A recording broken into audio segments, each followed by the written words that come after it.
Aleluia, aleluia, aleluia, aleluia,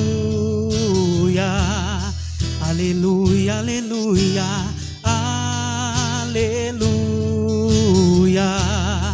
aleluia, aleluia. Quero ouvir o que o Senhor irá falar. Tua palavra em minha vida transformar. Luz para o meu caminho, verdade e vida. Aleluia, aleluia, aleluia, aleluia, aleluia, aleluia. O Senhor esteja convosco. Ele está no meio de nós. Proclamação do Evangelho de Jesus Cristo segundo João. Glória a vós, Senhor. Naquele tempo disse Jesus a seus discípulos: Como meu Pai me amou, assim também eu vos amei. Permanecei no meu amor. Se guardardes os meus mandamentos, permanecereis no meu amor. Assim como eu guardei os mandamentos do meu Pai, permaneço no seu amor. Eu vos disse isso para que a minha alegria esteja em vós e a vossa alegria seja plena. Este é o meu mandamento: amai-vos uns aos outros, assim como eu vos amei. Ninguém tem amor maior do que aquele que dá a sua vida pelos amigos. Vós sois meus amigos se fizerdes o que eu vos mando. Já não vos chamo servos, pois o servo não sabe o que faz o seu senhor. Eu vos chamo amigos, porque vos dei a conhecer tudo o que ouvi de meu Pai. Não fostes vós que me escolhestes, mas fui eu que vos escolhi, e vos designei para irdes, e para que produzais fruto, e o vosso fruto permaneça. O que então pedirdes ao Pai em meu nome, Ele vô-lo concederá. Isto é o que vos ordeno: amai-vos uns aos outros. Palavra da salvação. Glória a vós, Senhor.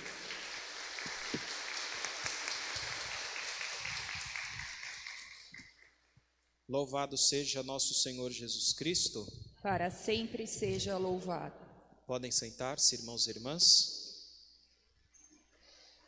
Quem não ama, não conhece a Deus, porque Deus é amor, nos disse a carta de São João. Tem um dos filmes do Harry Potter, que eu pessoalmente gosto bastante, e eu espero que ninguém me julgue por isso, né? Porque tem gente que acha que é coisa do capeta, em que o professor se volta para ele e diz assim: não tenha pena dos mortos, tenha pena dos vivos, principalmente daqueles que vivem sem amor. Não é fácil a gente viver o amor, isso é fato, assim como Jesus nos pede, mais difícil ainda. Mas não sei se já pararam para pensar o que seria deste mundo sem amor. Não sei se alguma vez algum de vocês já teve a oportunidade de ficar, por exemplo, na rodoviária ou no aeroporto, esperando alguém que vocês foram buscar, que estava chegando de viagem. E enquanto você aguardava o seu amigo chegar, você ficou assistindo outras chegadas e outros reencontros. Tantos abraços sinceros, beijos, alegria pelo reencontro, porque ali havia amor. Um amor que talvez havia ficado velado ou escondido por meses e até por anos. No fundo, por mais difícil que seja, o amor ainda é o que nos move. E quando amamos, já que Deus é amor, nós entramos na sua maneira de ser. Logo, embora Deus seja sim uma pessoa, Ele não está afastado do mundo sem nenhuma relação conosco. Pelo contrário, em cada gesto de amor e de bondade que se realiza, ali Deus está presente. Quando, por exemplo, no último final de semana de cada mês, a Pastoral da Caridade vem até a igreja para entregar a cesta básica para aqueles que precisam, ali Deus se faz presente. Quando marido e mulher se perdoam e se dão o perdão reciprocamente, dão a si mesmo uma segunda oportunidade, ali Deus se faz presente. Quando irmãos que eventualmente não se falam, fazem as pazes e se reconciliam, ali Deus se faz presente. Foi nesse sentido que Jesus disse: onde 2 ou 3 estiverem reunidos em meu nome, eu estou no meio deles.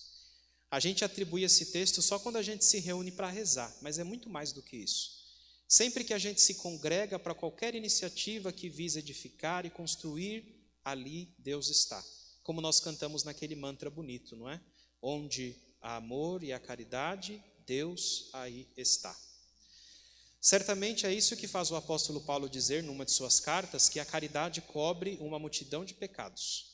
Claro que não é que uma coisa cubra a outra, mas é porque existem pessoas que pensam que Deus está lá sentado na sua nuvem branca no céu e, portanto, precisam salvar apenas a si mesmos, como se para se salvar fosse necessário dispensar os outros. Outro dia eu vi uma pessoa dizendo, e me deu pena, de verdade, me deu pena, a pessoa dizer para mim: olha, padre, o ser humano eu até magoo, agora o meu Deus, jamais. Me deu pena de verdade ouvir uma coisa dessa. Porque a gente não pode separar Deus lá numa ponta e os irmãos lá na outra ponta, como se eu tivesse que me afastar para poder chegar lá onde Deus está. Quem ofende, distrata e despreza o irmão, está ofendendo, distratando e desprezando o próprio Cristo, como ele mesmo disse. Todas as vezes que vocês fizerem o bem aos meus irmãos menores, foi a mim que fizeram. E quando não fizeram, também foi a mim que não fizeram. Nesse sentido, eu até ousaria dizer que os irmãos são o melhor meio para nos ajudar a nos santificar. Principalmente aqueles irmãos mais difíceis que, no nosso linguajar, a gente até diz que tem que engolir, né?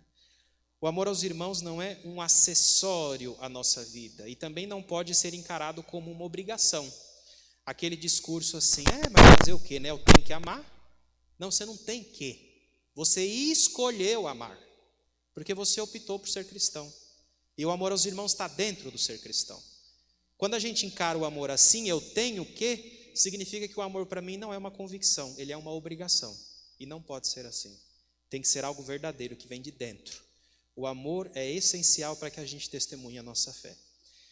Hoje, Dia das Mães, talvez até valha um testemunho nesse sentido. Certa vez um padre contou que estava numa rodoviária, aguardando o ônibus chegar de viagem, quando uma mulher sentou ao seu lado, olhou para ele e disse: o senhor é padre, não é?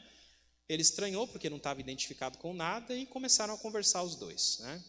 E na sequência ela contou ao padre que era uma mulher sozinha, porque teve apenas um filho na vida, mas esse filho havia sido assassinado. Curiosamente, o padre perguntou depois se ela estava ali a passeio, né? E ela disse para o padre: não, vim visitar o meu filho. Aí o padre perguntou: o seu filho foi sepultado aqui? Tem algum túmulo da sua família aqui nessa cidade? E ela disse: não, padre, o meu filho é o bandido que matou meu filho. Ele era órfão e eu o adotei. Aí, como ele está preso aqui, toda semana eu venho aqui visitá-lo. Trago uma comidinha, trago uma roupinha, vejo se ele precisa de alguma coisa e vou levando a vida. Olha aí, uma mulher que perdoa o assassino do seu único filho e ainda o adota como seu filho. E a gente, né? O fulano passou por mim e nem me deu oi. Ele que não ouse olhar na minha cara nunca mais. Nossa, esse padre passou por mim e nem me deu bom dia. Que padre metido. Nem olha na minha cara, que horror. Né? Pronto, já é suficiente para ficar sem falar o resto da vida. Né? Uma mãe é capaz de perdoar o assassino do seu filho e ainda adotar o assassino como seu filho. Imagino que todo mundo concorda que o que essa mãe fez e talvez continue fazendo é divino e com certeza agrada o coração de Deus, que é amor e certamente só gostaria de assistir amor neste mundo. Não é à toa que ao se fazer homem, antes de subir ao céu, Jesus deixou este novo mandamento: amai-vos como eu vos amei. O amor é uma força tão extraordinária que, de certa forma, quando a gente ama alguém, a gente se identifica com este outro. Não existe mais ele ou ela lá e eu cá. A gente se identifica tanto que há um nós, como se a gente se formasse uma pessoa só. Tanto é que se alguém ofende, magoa ou irrita aquele que a gente ama, a gente sente como se estivessem ofendendo a nós mesmos. E é este amor que precisa existir entre nós, comunidade. Especialmente entre nós que pertencemos à Igreja de Jesus Cristo. Quando, enquanto comunidade, a gente abre espaço para inveja, para intriga, para conversa que não edificam, ou para aquele famoso ranço, né, para usar a palavra da moda, a gente está sendo tudo, menos comunidade. Menos comunidade. E mais grave do que isso, é que neste caso, nós somos igreja só da boca para fora, porque o mandamento do amor está bem longe de nós. Por fim, quando a gente vive o mandamento do amor, Jesus também diz isso, Existe uma relação bonita entre nós e ele, e ao mesmo tempo entre nós, de amigos. Entre amigos existe confiança total, existe comunicação, porque um amigo costuma partilhar com o outro seus planos, seus projetos. E Jesus nos chama a todos de amigos porque revelou qual era o seu projeto. Só que ao mesmo tempo ele também disse: vocês são os meus amigos se fizerem o que eu mando. Por isso eu gosto de pensar, e eu já disse isso a vocês em algum momento, mas me perdoem repetir, mas é importante introjetar isso. Eu gosto de pensar no nosso Deus não só como sendo o Deus do impossível. O meu Deus é o Deus do impossível. É bonito cantar isso, é maravilhoso. O Deus do impossível, o Deus que faz milagres, o Deus que faz prodígios, é maravilhoso. Só que a gente ama esse Deus e é fácil amá-lo, porque ele faz tudo que a gente quer, de certa forma. Mas a gente olha para Jesus Cristo e vê em Jesus o Deus do possível. Porque Jesus se fez homem para nos mostrar o que nos é possível realizar neste mundo sendo humanos. Então a gente olha para a vida de Jesus não como algo impossível de se alcançar. E por isso Jesus pede aquilo que ele fez, para dizer: eu sou humano e fiz, então você também é capaz de fazer. Então é bom a gente pensar também Deus sobre esta ótica, o Deus do possível. Logo, o amor é sim possível, porque Jesus foi capaz de amar. E isso vale para todos. É inclusive o que reconhece Pedro nos Atos dos Apóstolos, quando Pedro diz: eu estou compreendendo que Deus não faz distinção entre as pessoas. Pelo contrário, ele aceita quem o teme e também quem pratica a justiça. Veja, Pedro diz que Deus aceita quem o teme e também quem pratica a justiça. Ai de mim, porque sou padre. Ai do Celso, porque é ministro. Ai do Juninho e do Renan, porque são músicos. Ai da Rita, porque é da liturgia. Ai do Renato, porque transmite a missa. Da Elaine, porque é secretária. Da Vera, porque é do dízimo. Da Dona Helena, porque é sacristã, e assim por diante. Se achar que por ocupar estas funções, se acharmos que por ocuparmos estas funções, nós já estamos todos salvos. Ou como pregam as devoções modernas também, que eu não tenho nada contra, mas precisa ter cuidado, né? Parece que só entra no céu quem é escravo de Nossa Senhora e usa aquela pulseira no braço. Ou para entrar no céu tem que rezar o terço da misericórdia todo dia às 3 da tarde. Se for às 4, tem que ser às 3. 3 horas. 4 horas já não serve mais, né? Cuidado com essas coisas, né? Como se a salvação fosse matemática, a gente comprasse para chegar lá, né? Não é assim que funciona. Desculpe se eu decepciono, mas eu acho que pelo menos alguns de vocês vão concordar comigo nesse sentido. Existe muita gente que nunca pisou numa igreja, nunca pisou na igreja, não tem raiva da igreja, mas também nunca pisou nela. E sem saber, dá um testemunho muito mais bonito de Jesus Cristo do que nós que estamos aqui toda semana. Vocês devem concordar comigo nesse sentido. E aí eu pergunto a vocês, quem é que está errado, afinal de contas?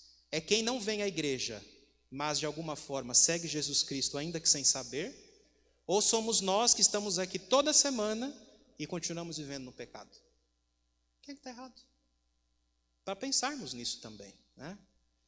Hoje é dia das mães. Eu não quero ser repetitivo, dizendo as coisas que a gente ouve de clichê nesses dias, né? Mas de fato todo dia é dia das mães. A gente quer render graças a Deus por todas as mamães, um papel tão importante que o próprio Deus utilizou, inclusive no Antigo Testamento, para falar da sua relação com o povo.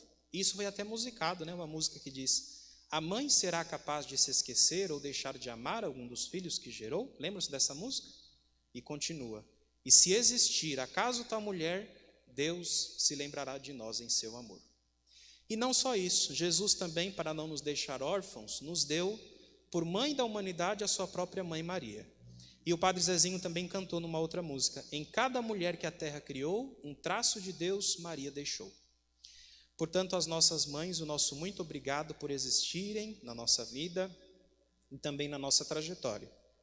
E aquelas mães que partiram, a gente deve também se lembrar delas com carinho neste dia, para que sejam recompensadas com a eternidade de Deus por tudo o que semearam em nosso meio. E que, de certa forma, cuja continuidade agora está também nas nossas mãos. Louvado seja nosso Senhor Jesus Cristo. Sempre seja louvado.